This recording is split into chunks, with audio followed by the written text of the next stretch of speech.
Vous êtes sur CCTV français, bonjour à tous. À la une de cette édition, le président Xi Jinping a rendu visite à 3 sièges de médias nationaux à Beijing. CCTV, le quotidien du peuple et l'agence de presse Xinhua. Au quotidien du peuple, le président Xi a présenté ses vœux au public à travers un message audio dans une publication de la plateforme des nouveaux médias. À l'agence de presse Xinhua, le président Xi a eu une discussion vidéo avec un journaliste qui enquête sur les performances de représentants locaux du parti dans un village provincial. Le président Xi a appelé les journalistes à continuer de creuser et à trouver des informations de première main sur des sujets comme celui-ci, car c'est dans l'intérêt du public et du parti. Le président Xi nous a également rendu visite ici à la télévision centrale de Chine et a participé à une vidéoconférence avec CCTV America à Washington. Il a félicité la chaîne dans ses efforts pour proposer 5 heures de contenu original par jour. Le personnel de CCTV à Washington et à Beijing a été très inspiré par la visite du président Xi Jinping lors d'une tournée d'inspection des différents grands médias chinois, ainsi que par son discours à l'occasion du symposium qui a suivi. C'était un jour inoubliable pour toute l'équipe de CCTV américain du Nord. Nous avons été très heureux d'écouter les attentes du président Xi concernant notre capacité à communiquer à l'international. Il a dit que nous devrions parler davantage de la Chine aussi, mais de façon complète et correcte et promouvoir la culture chinoise. En fait, c'est ce que nous faisons déjà sans relâche tout au long de notre carrière à CCTV. J'ai été impressionné par le positionnement du président Xi sur le travail des médias. Il a dit qu'il était très important de travailler pour le parti et pour le gouvernement. Ça nous a fait réaliser tout le poids qui pèse sur nos épaules. Il a aussi décrit les obligations des journalistes et posé des conditions à l'exercice de leur travail. Je pense que ce qu'il dit va nous servir de guide dans notre travail. Et l'on reparle de la dernière déclaration de la Chine sur la mer de Chine méridionale. Et cette fois, il s'agit du déploiement de missiles sur les îles Xicha. Le ministre chinois des Affaires étrangères, Wang Yi, a indiqué mercredi qu'un déploiement limité est nécessaire des installations de défense nationale sur le propre territoire chinois n'avait rien à voir avec la militarisation de la mer de Chine méridionale. Cependant, les responsables gouvernementaux américains ont désapprouvé ce qui annonce de sérieuses discussions à cet égard dans un proche avenir. Le déploiement d'un missile sur l'île Yongxing de Xicha a récemment suscité les critiques venant des États-Unis.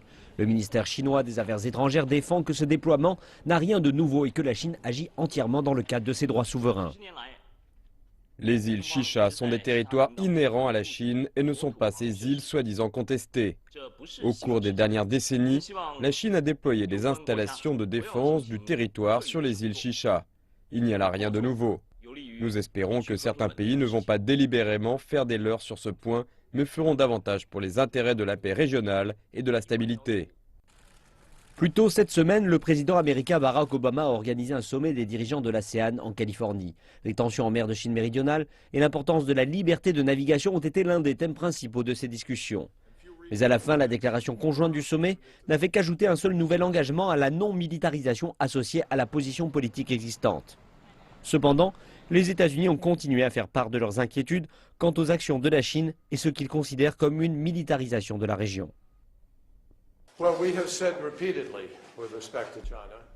Nous avons déclaré à plusieurs reprises à l'égard de la Chine que le standard devant être appliqué à tous les pays en mer de Chine méridionale est la non-militarisation. Mais il y a des preuves que chaque jour, il y a eu un accroissement de la militarisation d'une façon ou d'une autre. Et cela constitue une inquiétude sérieuse. Et en dépit des différends entre la Chine et d'autres plaignants, toutes les parties ont convenu que le dialogue est la clé d'une solution pacifique. La Chine, en tant que plus grand État de la mer de Chine méridionale, a entrepris de fournir davantage d'articles pour les peuples, ainsi que de services à la communauté internationale, et de jouer un rôle positif ici. La Chine s'engage à travailler avec toutes les parties concernées et à garantir la paix et la stabilité dans la région. Xiao Gang, président de la Commission chinoise de régulation boursière, a été démis de ses fonctions. Le Conseil des affaires d'État a annoncé que Liu Cheyu avait été nommé pour le remplacer. Liu Shui était président de l'Agricultural Bank of China depuis décembre 2014. Il était auparavant, et depuis 2006, gouverneur adjoint de la Banque centrale chinoise. Xia Gang, 57 ans, était le président du gendarme boursier chinois depuis mars 2013. Xia Gang a prononcé le mois dernier un long discours lors de la réunion annuelle de son institution.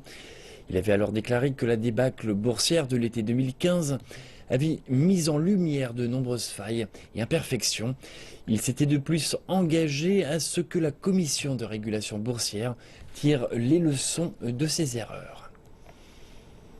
En 2015, selon les douanes chinoises, les importations et exportations du pays ont décliné et cette tendance est confirmée en janvier.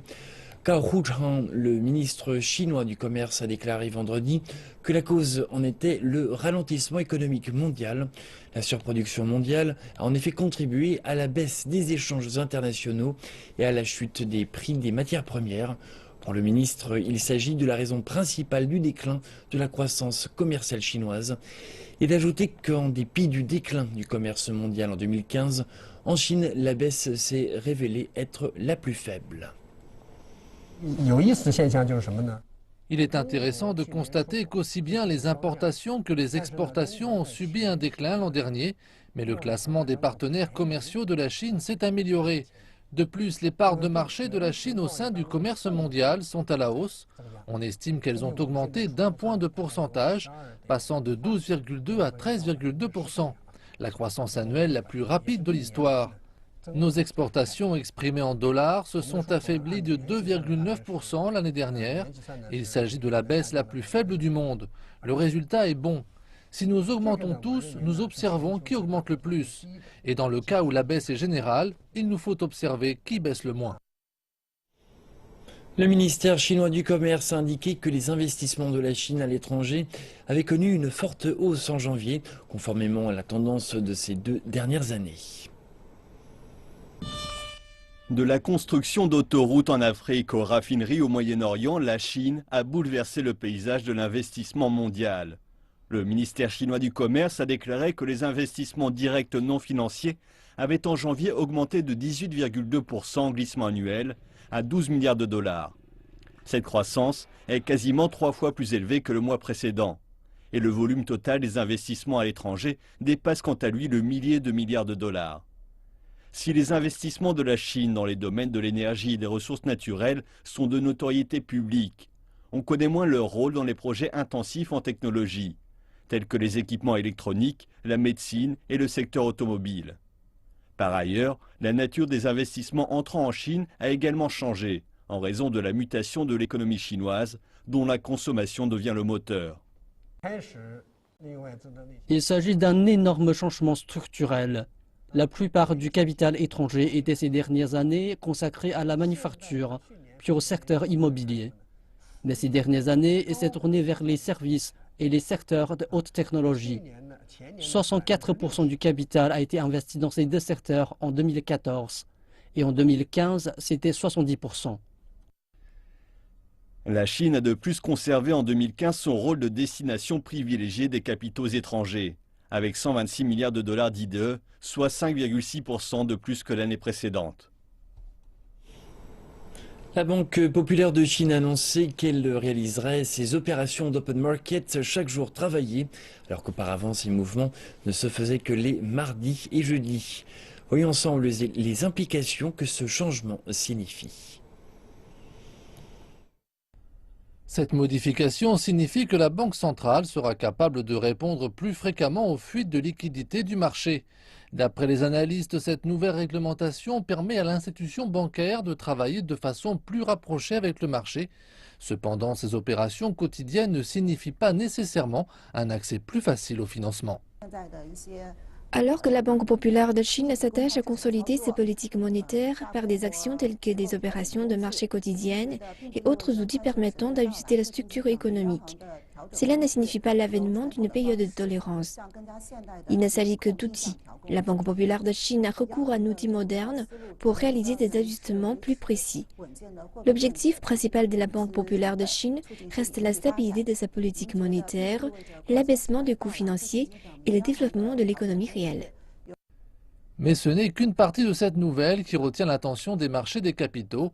Bloomberg fait savoir que le taux de couverture de la provision pour créances douteuses sera réduit à 120%, ce qui signifie que les banques auront plus de fonds à investir.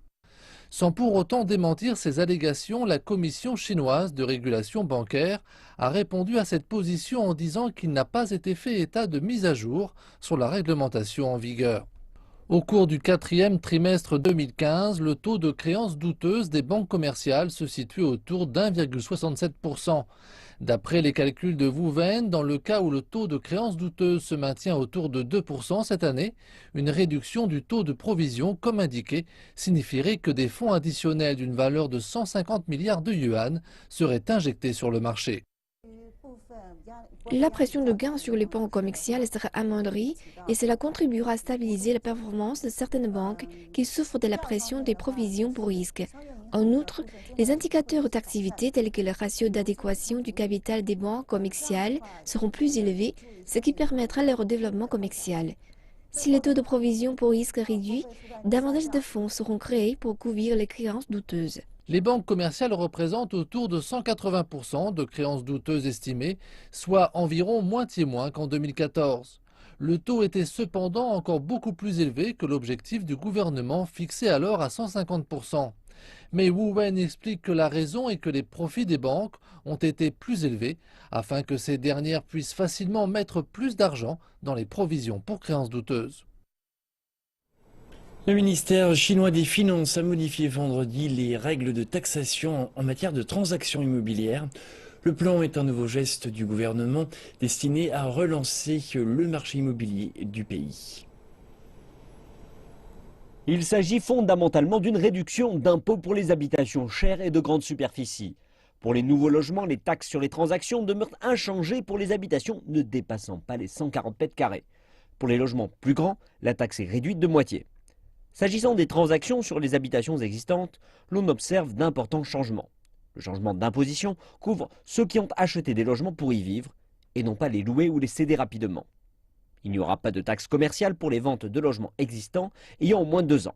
Cependant, la nouvelle politique demeure discrète alors qu'elle ne couvre ni Beijing, ni Shanghai, ni Guangzhou, ni Shenzhen, les 4 villes les plus chères en termes de prix de l'immobilier. La nouvelle politique entrera lundi en vigueur. Les autorités sanitaires chinoises viennent de confirmer le 3e cas importé du virus Zika. 10 jours seulement après le premier, un patient âgé de 38 ans a développé une fièvre après qu'il soit rentré à Yiwu, dans la province chinoise du Zhejiang, lundi dernier en provenance des îles Fidji et de Samoa. Le patient a été piqué par des moustiques et confirmé vendredi comme étant infecté par le virus Zika. Selon la même source, son état s'est amélioré. D'après les experts de la prévention des maladies, le risque de propagation du virus de ce cas est bas, car les températures basses empêchent l'activité des moustiques. Le premier patient chinois atteint du virus Zika est sorti de l'hôpital dimanche, après une guérison totale. La ville de Guangzhou prend des mesures contre le virus Zika. En effet, 2 personnes y ont été diagnostiquées comme porteuses du virus. Guangzhou est en état d'alerte. Nous avons installé des appareils infrarouges pour lire la température du corps. Ils ciblent différentes positions du visage pour ne pas manquer un cas de fièvre. Guangzhou est un hub commercial et un centre d'échange entre la Chine et l'Amérique latine, où sévit justement le virus Zika. Des précautions sont prises pour vérifier la température des passagers qui passent par l'aéroport de la ville. Les cas suspects seront examinés plus avant. Après avoir envoyé des échantillons de sang, nous allons informer le centre d'urgence pour qu'il transfère le patient et le place en isolation pour traitement. Des procédés de surveillance supplémentaires ont été installés dans les ports, les stations de bus de la province, mais les médecins disent que la possibilité d'une épidémie est faible. Les symptômes sont légers. Zika attire beaucoup d'attention à cause des femmes enceintes de bébés microcéphales. Et il n'existe aucun vaccin contre le virus. Nous ne savons toujours pas si le virus peut se transmettre par l'allaitement, les relations sexuelles ou la salive. Le 2e cas de Zika avait été détecté à Guangzhou il y a une semaine. La température du patient est de nouveau normale. Les experts disent que les symptômes peuvent durer jusqu'à 7 jours, une période pendant laquelle la plupart des patients finissent par guérir. Les provinces du sud de la Chine ont commencé une campagne d'élimination des moustiques avant la saison chaude. Les autorités espagnoles ont perquisitionné mercredi dernier la filiale de la Banque industrielle et commerciale de Chine à Madrid. Ils ont arrêté 5 directeurs pour les interroger sur une probable affaire de blanchiment d'argent à laquelle la banque chinoise aurait participé. L'ambassade de Chine en Espagne s'est dit inquiète de la tournure prise par l'événement. Le porte-parole de l'ICBC a déclaré depuis Beijing que la filiale basée à Madrid coopère actuellement avec les autorités en charge de l'enquête. Le porte-parole a par ailleurs ajouté que la banque chinoise et ses filiales à l'étranger suivaient strictement la réglementation en matière de lutte contre le blanchiment d'argent et faisaient partie intégrante de ses principes fondamentaux de gestion des opérations.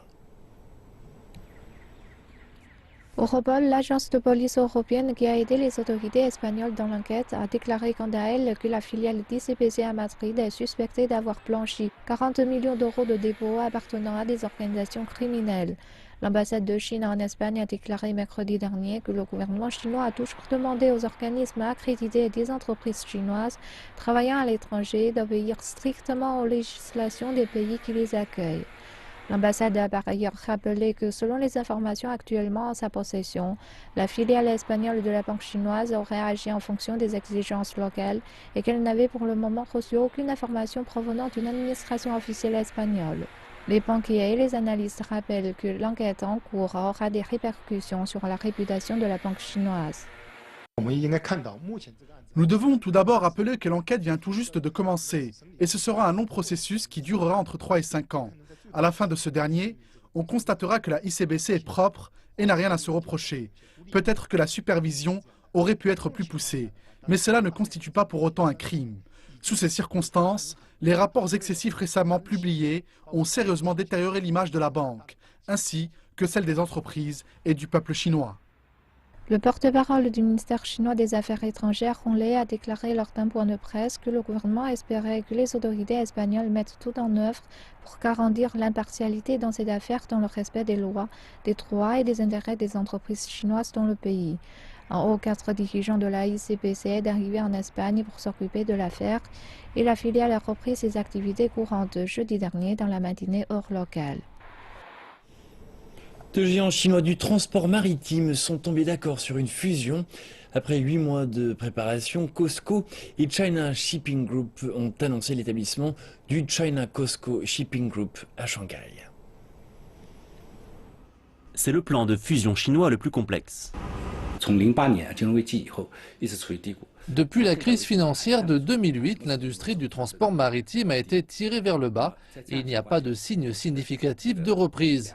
Le Baltic Dry Index ou Index de la Baltique a chuté récemment de plus de 10 000 points à 300 points. De nombreuses entreprises de transport maritime se sont effondrées. COSCO et China Shipping ont également traversé une période difficile. C'est pourquoi ces deux géants du transport maritime doivent travailler ensemble pour traverser l'hiver. La pression de la compétition était à la fois internationale et domestique. Le chevauchement des activités entre COSCO et China Shipping était évident. Ils étaient tous deux dans les transports et la location de conteneurs dans les ports et les pétroliers. Ils étaient donc en compétition entre eux avec les autres concurrents internationaux. Des ressources nationales étaient donc laissées en désordre et gâchées. 4 entreprises au sein de ces deux géants prendront en charge les différents aspects de l'activité. COSCO deviendra une pure entreprise de transport maritime de conteneurs, la 4e plus importante du monde. China Shipping Development se concentrera sur le transport de pétrole et de gaz, ce qui en fera la 2e plus importante dans le monde. COSCO Pacific achètera à China Shipping Container Lines des actifs portuaires et pourra se vanter d'avoir le débit de production le plus élevé de la planète. Cette restructuration va permettre de réduire la concurrence irrationnelle entre ces deux géants qui bénéficieront d'importantes économies d'échelle et pourront se concentrer sur la concurrence internationale. Après la restructuration, la combinaison China-Cosco Shipping prendra une part de marché plus importante et sera capable de devenir une voie dominante dans les alliances avec les autres grandes entreprises de transport dans le monde. L'entreprise aura par exemple son mot à dire sur l'organisation d'une alliance et sur la façon de répartir les voies de transport. Mais pour le moment, le plan de restructuration est surtout un geste d'intention. Le plan de mise en œuvre détaillé n'a pas encore été présenté. Après avoir testé un avion spécialisé au pôle Sud en janvier, la Chine envisage maintenant de s'investir encore davantage dans la recherche scientifique en Antarctique. L'avion Suiying 601 ou Aigle des Neiges peut voler 8 heures d'affilée sur 3000 km. Le test du mois dernier a eu lieu à la station chinoise Kunlun, où se trouve la zone Dôme A, qui serait l'endroit le plus froid de la Terre. Suiying 601 fait de la Chine le 4e pays à capacité aérienne au pôle Sud, avec les États-Unis, le Royaume-Uni et l'Allemagne. Cette plateforme d'aviation peut aider nos scientifiques à conduire des expéditions de plus grande envergure au pôle Sud. La fête des lanternes en Chine, qui tombe le 22 février cette année, clôture la fête du printemps. Il reste encore quelques jours avant cette fête, mais les célébrations battent déjà leur plein avec des parades de la marche sur échasse et des danses du dragon. Découvrons l'atmosphère festive dans la ville de Qingdao. Menée par les marcheurs d'échasse, la parade de la fête des lanternes offre un fabuleux spectacle. Tous les artistes sont des jeunes, les moyens d'âge est de 14 ans.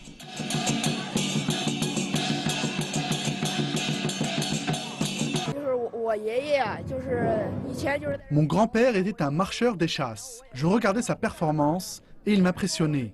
Assis, j'ai commencé à prendre la marche sur échasse. Je suis un peu nerveux, mais aussi très excité par ma participation d'aujourd'hui.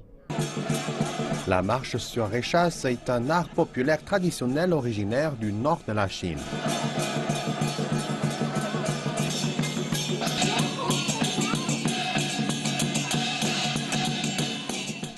Les célébrations comprennent également des spectacles de tambour, les danses du dragon et d'autres formes de danse connues sous le nom Yang. Les activités auront lieu le 16e jour du premier mois lunaire.